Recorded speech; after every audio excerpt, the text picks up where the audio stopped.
સર્વને જય શ્રી કૃષ્ણ।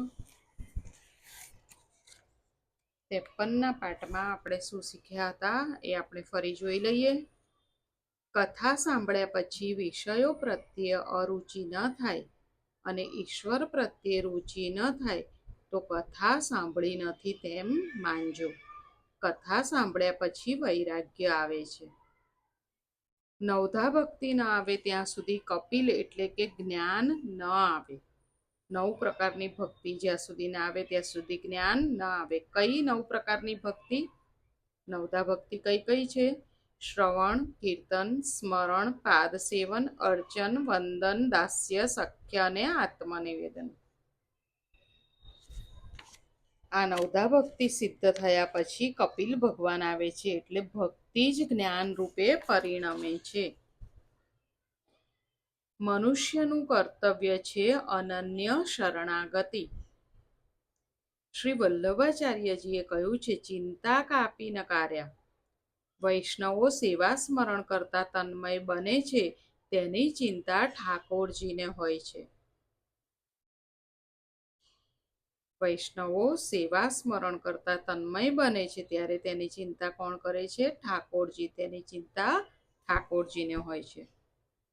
સંન્યાસનો અર્થ શું? પરમાત્માના દર્શન માટે સર્વ સુખનો ત્યાગ, તેનું નામ સંન્યાસ। કેવળ ઈશ્વર માટે જીવે તે સંન્યાસી છે।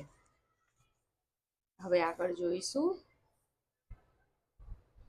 સચ્ચિદાનંદ રૂપાય વિશ્વોત્પત્યાદિ હેતવે તાપત્રય વિનાશાય શ્રી કૃષ્ણાય વયમ નમઃ। જે જગતની ઉત્પત્તિ, સ્થિતિ અને વિનાશનો હેતુ છે તથા જે ત્રણેય પ્રકારના તાપોના નાશ કરવા વાળા છે એવા સચ્ચિદાનંદ સ્વરૂપ ભગવાન શ્રી કૃષ્ણને અમે વંદન કરીએ છીએ।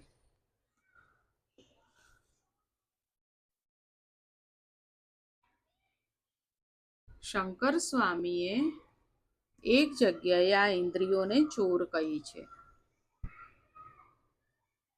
શંકર સ્વામીએ એક જગ્યાએ આ ઇન્દ્રિયોને ચોર કહી છે।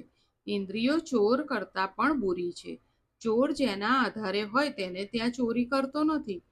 ચોર જેના ઘરમાં રહેતો હોય તેને ત્યાં ચોરી કરતો નથી। ત્યારે ઇન્દ્રિયો તો પોતાના જ પતિ આત્માને છેતરે છે, તેને જ ત્યાં ચોરી કરે છે। આ ચોર રૂપી ઇન્દ્રિયોથી હવે મને કંટાળો આવ્યો છે। તો જગતમાં સાચું સુખ, સાચો આનંદ ક્યાં છે તે મને બતાવો અને તે આનંદ મેળવવાનું સાધન શું છે તે મને બતાવો। કપિલ ભગવાનને આનંદ થયો। બોલ્યા, માં, આનંદ એ જડ વસ્તુમાં રહી શકતો નથી। જો આ માતા દેવહૂતિ કપિલ ભગવાનને પ્રશ્ન પૂછ્યો હતો ને, સાચો આનંદ ક્યાં છે એ મને બતાવો, તો કપિલ ભગવાન કહી રહ્યા છે। તો આપણે આ બધું ધ્યાનથી સાંભળીશું। કપિલ ભગવાને શું કીધું કે માં, આનંદ એ કોઈ જડ વસ્તુમાં રહી શકતો નથી। આનંદ એ તો આત્માનું સ્વરૂપ છે। અજ્ઞાનથી જીવ જડ વસ્તુમાં આનંદને શોધે છે। જીવ હોય એ અજ્ઞાનના કારણે જડ વસ્તુમાં આનંદ શોધે છે। આનંદ જડ વસ્તુમાં રહી શકે નહીં। સંસારના વિષયો સુખ આપે છે પણ આનંદ આપતા નથી। સંસારના જે વસ્તુઓ છે, આપણને જે વિષયો છે એ સુખ આપે છે પણ આનંદ આપતા નથી। જે સુખ આપે છે તે તમને દુઃખ પણ આપશે। જે સુખ આપે છે એ તમને દુઃખ પણ આપશે, પરંતુ ભગવાન હંમેશા આનંદ આપશે। આનંદ એ પરમાત્માનું સ્વરૂપ છે।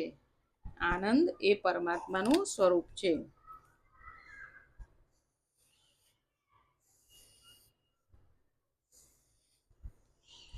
સંસારનું સુખ દરાજને ખંજવાળવા જેવું છે। દરાજને જેટલો વખત ખંજવાળો ત્યારે સુખ જેવું લાગે છે, પણ ખંજવાળથી નખના ઝેરથી દરાજ વધે છે। ઉત્તમમાં ઉત્તમ મીઠાઈ ગળા સુધી હોય ત્યાં સુધી સ્વાદવાળી લાગે છે। જગતના પદાર્થોમાં આનંદ નથી, આનંદનો ભાસ માત્ર છે। આ જગત દુઃખરૂપ છે। ગીતાજીમાં પણ કહ્યું છે કે ક્ષણભંગુર સુખ રહિત આ જગતને અથવા મનુષ્ય શરીરને પ્રાપ્ત કરીને તું મારું ભજન કર, મારું જ ભજન કર. જડ વસ્તુમાં આરંભમાં સુખ જેવું લાગે છે, પરિણામે તે સુખ વિષમય છે, વિષ જેવું છે. જે સુખ વિષયો અને ઇન્દ્રિયોના સંયોગથી થાય છે તે આરંભમાં એટલે ભોગવતી વખતે તે અમૃત જેવું લાગે છે, પણ પરિણામમાં તે વિષની સમાન છે. એટલે આ સુખને રાજસ કહેવામાં આવ્યું છે. ઇન્દ્રિયોને સુખની તૃપ્તિ થતી નથી. ઇન્દ્રિયો વિવેકરૂપી ધનનું હરણ કર્યા પછી જીવને સંસારરૂપ ખાડામાં નાખે છે. બહારના વિષયોમાં આનંદ નથી, સુખ નથી. આનંદ બહાર નથી, અંદર જ છે. આનંદ બહાર નથી, અંદર જ છે, આત્મામાં છે. આનંદ એ અવિનાશી અંતર્યામીનું સ્વરૂપ છે. માં, જો શરીરમાં આનંદ હોય તો તેમાંથી પ્રાણ નીકળી ગયા પછી લોકો તેને સાચવી રાખે. વિષયો જડ છે, જડ પદાર્થમાં આનંદ હોઈ શકે જ નહીં. જડ પદાર્થમાં આનંદ ચૈતન્યના સ્પર્શથી લાગે છે. બે શરીરના સ્પર્શથી સુખ મળતું નથી, પણ બે પ્રાણ એક થાય છે એટલે આનંદ જેવું લાગે છે. બે શરીરના સ્પર્શથી સુખ મળતું નથી, પણ જ્યારે બે પ્રાણ એક થાય છે એટલે આનંદ જેવું લાગે છે. બે પ્રાણ ભેગા મળે તો સુખ થાય છે, ત્યારે અનેક પ્રાણો જેમાં મળેલા છે તે પરમાત્માને મળવાથી કેટલો આનંદ થાય. બહારના વિષયોમાં આનંદ નથી, પરંતુ ચિત્તમાં, મનમાં આત્માનું પ્રતિબિંબ પડે છે, તેથી આનંદ જેવું લાગે છે. ઇન્દ્રિયોને મનગમતો પદાર્થ મળે એટલે ઇન્દ્રિયો વિષયોમાં તદ્રુપ થાય, એટલે મન થોડીવાર એકાકાર થાય છે, એટલે ચિત્તમાં આત્માનું પ્રતિબિંબ પડે છે, તેથી આનંદનો ભાસ થાય છે. મનની એકાગ્રતામાં આત્માનું પ્રતિબિંબ પડવાથી આનંદ ભાસે છે. જગતના વિષયોમાં જ્યાં સુધી મન ફસાયું છે ત્યાં સુધી આનંદ નથી. જગતના વિષયોમાં જ્યાં સુધી મન ફસાયું છે ત્યાં સુધી આનંદ નથી. આનંદ એ આત્માનું સહજ સ્વરૂપ છે. શીતળતા એ જળનું સહજ સ્વરૂપ છે તેમ આનંદ આત્મામાં જ છે. આત્મા પરમાત્માનું મિલન એ પરમાનંદ ભગવાનમાં મન ફસાય, પરોવાય તો જ આનંદ મળે છે. ભગવાનના નામમાં, ભગવાનમાં મન ફસાય, પરોવાય તો જ આનંદ મળે છે. વારંવાર તું તારા મનને સમજાવ કે સંસારના જડ પદાર્થમાં સુખ નથી. સૂવે છે ત્યારે બધું ભૂલી જાય છે, તે પછી તેને આનંદ આવે છે. સઘળો સંસાર ભૂલાય ત્યારે ઊંઘ આવે છે. માં, આત્મા તો નિત્ય શુદ્ધ છે, આનંદરૂપ છે. સુખ દુઃખ એ મનના ધર્મો છે. મન નિર્વિષય થયું એટલે આનંદ મળે છે. જ્યારે મનમાં કોઈ વિષયો ના હોય ત્યારે આનંદ મળે છે. દ્રશ્યમાંથી દ્રષ્ટિને હટાવી દ્રષ્ટામાં દ્રષ્ટિને સ્થિર કરે તો આનંદ મળે. આનંદ પરમાત્માનું સ્વરૂપ છે. આદત અને હાજત ઓછી કરશો તો સુખી થશો. માં, જો વિષયોમાં આનંદ હોય તો સર્વને સર્વકાળે એક સરખો આનંદ આપે. તૃપ્ત થયેલા માણસ પાસે શ્રીખંડ મૂકો તો તેને નહીં ભાવે. માંદા માણસ પાસે માલપુડા મૂકો તો તેને નહીં ભાવે. એટલે આનંદ શ્રીખંડ કે માલપુડામાં નથી, વિષયમાં નથી. શ્રીખંડમાં આનંદ હોત તો જેને તાવ આવ્યો હોય તેને પણ આનંદ મળવો જોઈએ, પણ તેને આનંદ નથી મળતો, એટલે આનંદ શ્રીખંડમાં નથી. આ પ્રમાણે બધા વિષયોનું સમજવાનું છે.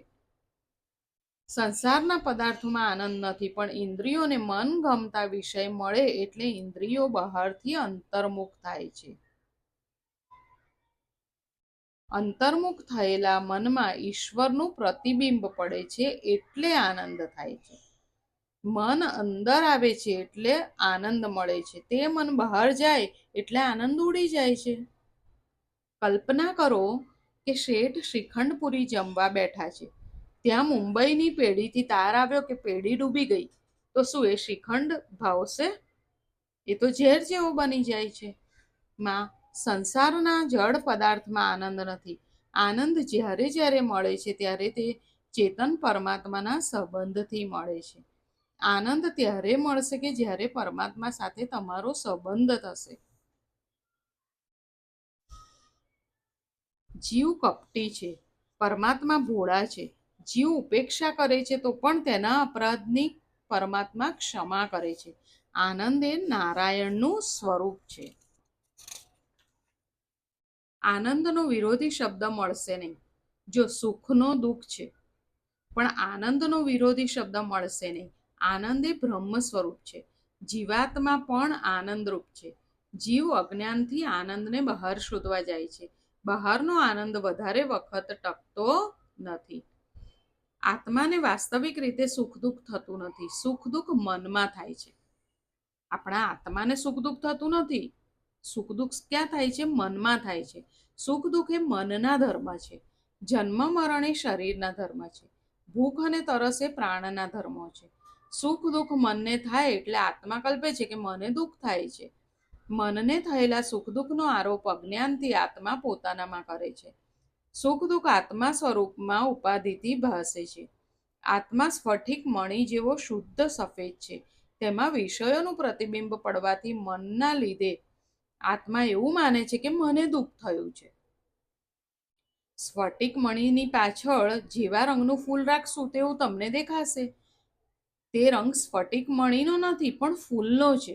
સ્ફટિક મણિ તો સફેદ છે, તેની પાછળ લાલ રંગનું ફૂલ રાખો તો તે તમને લાલ દેખાશે. જળમાં ચંદ્રમાનું પ્રતિબિંબ પડે છે. જળના હલનચલનને કારણે એમ તે હલતું ચાલતું દેખાય છે કે કંપિત દેખાય છે, પણ ચંદ્રમાને તે પ્રમાણે થયું હોતું નથી. તેમ દેહાદિના ધર્મ પોતાનામાં નહીં હોવા છતાં જીવાત્મા તે પોતાનામાં કલ્પી લે છે. બાકી જીવાત્મા નિર્લેપ છે. જીવાત્મામાં જણાતા દેહાદિના ધર્મો નીચેના ઉપાયોથી દૂર થશે. નિષ્કામ ભાગવત ધર્મનું અનુસરણ કરવાથી ભગવાનની કૃપાથી અને તે દ્વારા પ્રાપ્ત થયેલા ભગવાન પરના ભક્તિ યોગથી ધીરે ધીરે આ પ્રતીતિ દૂર થાય છે. જે ભક્તિ નિષ્ઠ થાય છે તે સમસ્ત લોકમાં પરમાત્માને વ્યાપેલો જોશે. સંસારના વિષયોમાંથી સર્વ પ્રકારે હટી ગયેલું મન ઈશ્વરમાં લીન થાય છે. ઈશ્વરમાં મન ક્યારે લીન થાય? જ્યારે સંસારના વિષયોમાંથી સર્વ પ્રકારે મન હટી જાય ત્યારે. મન નિર્વિષય બને છે ત્યારે આનંદરૂપ થાય છે. જીવ જેવો કોઈ લુચ્ચો નથી અને ઈશ્વર જેવો કોઈ ભોળો નથી. બીજાના માટે કરવું પડે તો ત્રાસ થાય છે, પણ પોતાના સગા માટે કરવું પડે તો આનંદ થાય છે. રાત્રે 11 વાગે કોઈ મહારાજ બહારગામથી આવશે તો મહારાજને પૂછીશું કે દૂધ લાવું કે ચા? મન કહે કે આખો દિવસ કામ કરીને થાકી ગયા છીએ, આ લપ ક્યાં આવી? આ તો વિવેક ખાતર પૂછવું પડે.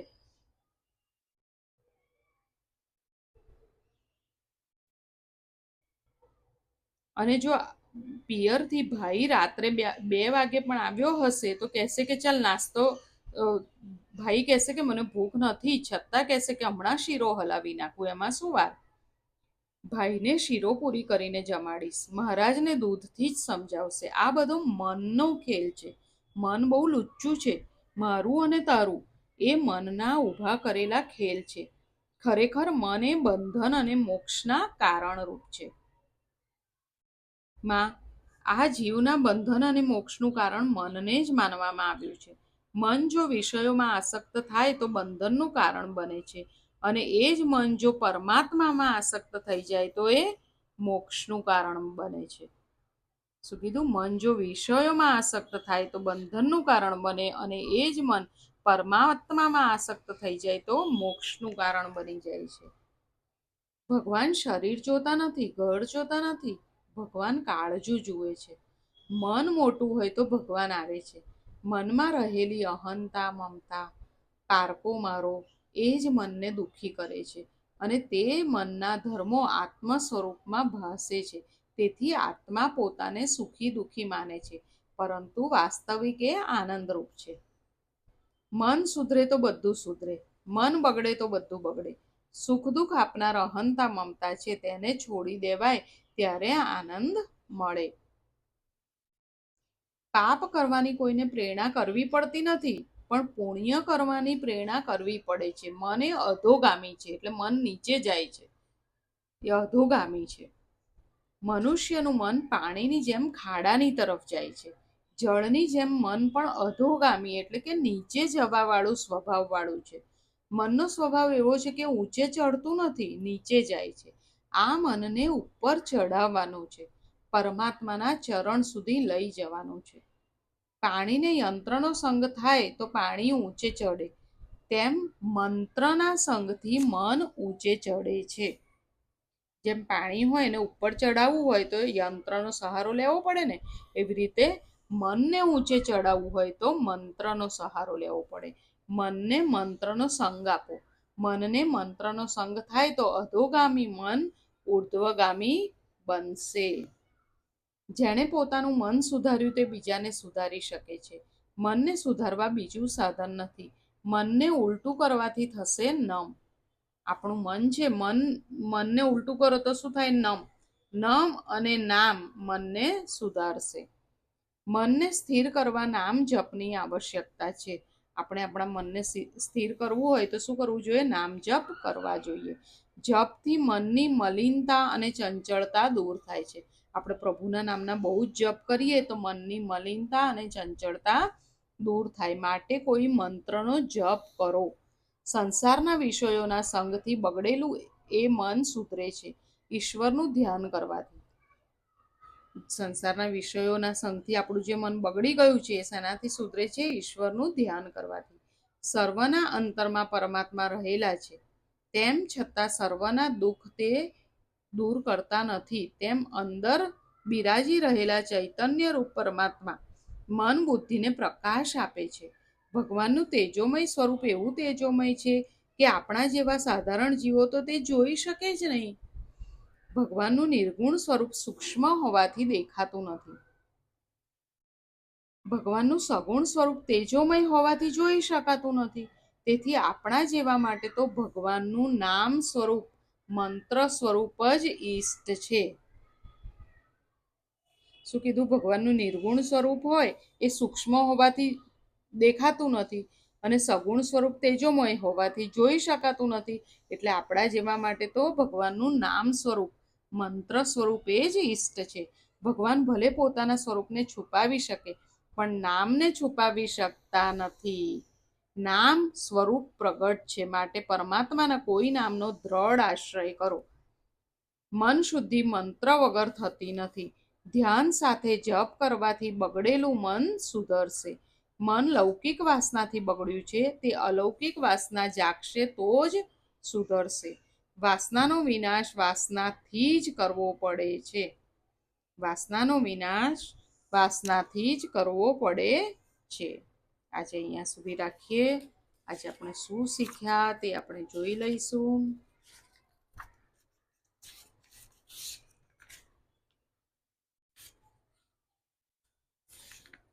આજે આપણે શીખ્યા કે આનંદ એ તો આત્માનું સ્વરૂપ છે. આનંદ જડ વસ્તુમાં રહી શકે નહીં. સંસારના વિષયો સુખ આપે છે પણ આનંદ આપતા નથી. જે સુખ આપે છે તે તમને દુઃખ પણ આપશે, પરંતુ ભગવાન હંમેશા આનંદ જ આપશે. આનંદ એ પરમાત્માનું સ્વરૂપ છે. બહારના વિષયોમાં આનંદ નથી, સુખ નથી. આનંદ બહાર નથી, અંદર જ છે, આત્મામાં જ છે. આનંદ એ અવિનાશી અંતર્યામીનું સ્વરૂપ છે. આત્મા પરમાત્માનું મિલન એ પરમાનંદ ભગવાનમાં મન ફસાય પરોવાય તો જ આનંદ મળે છે. આનંદ ત્યારે મળશે કે જ્યારે પરમાત્મા સાથે તમારો સંબંધ થશે. આનંદ ક્યારે મળશે? જ્યારે પરમાત્મા સાથે સંબંધ થશે. આનંદ એ નારાયણનું સ્વરૂપ છે. મન જો વિષયમાં આસક્ત થાય તો બંધનનું કારણ બને અને એ જ મન જો પરમાત્મામાં આસક્ત થઈ જાય તો એ મોક્ષનું કારણ બને છે. હવે પાણીને ઉપર ચડાવવું હોય તો જેમ યંત્રનો સંગ લેવો પડે એમ મનને ઊંચે ચડાવવું હોય તો મંત્રનો સંગ આપવો પડે. મનને મંત્રનો સંગ થાય તો અધોગામી મન ઉર્ધ્વગામી બનશે. મનને સ્થિર કરવા માટે નામ જપની આવશ્યકતા છે. જપથી મનની મલિનતા અને ચંચળતા દૂર થાય છે. માટે કોઈ મંત્રનો જપ કરો. એક જ મંત્ર પકડી રાખો અને એનો જપ કરો. ભગવાનનું નિર્ગુણ સ્વરૂપ સૂક્ષ્મ હોવાથી દેખાતું નથી. પ્રભુનું જે નિર્ગુણ સ્વરૂપ છે એ બહુ નાનું છે, તો એ આપણને દેખાતું નથી. અને પ્રભુનું સગુણ સ્વરૂપ એટલું તેજોમય છે કે આપણે જોઈ શકતા નથી. એટલે આપણા જેવા માટે તો ભગવાનનું નામ સ્વરૂપ, મંત્ર સ્વરૂપ જ ઈષ્ટ છે. ભગવાન ભલે પોતાના સ્વરૂપને છુપાવી શકે, પરંતુ નામને છુપાવી શકતા નથી. નામ સ્વરૂપ પ્રગટ છે, માટે પરમાત્માના કોઈ નામનો દ્રઢ આશ્રય કરો. આ આપણે ખાસ યાદ રાખીશું. પરમાત્માનું એક નામ પકડી લઈશું, એક મંત્ર પકડી લઈશું અને એ મંત્રનો જાપ હંમેશા કરીશું. તો આપણું મનની મલિનતા અને ચંચળતા દૂર થશે. આજે અહીંયા સુધી રાખીએ, ફરી જલ્દી મળીએ. સર્વને જય શ્રી કૃષ્ણ.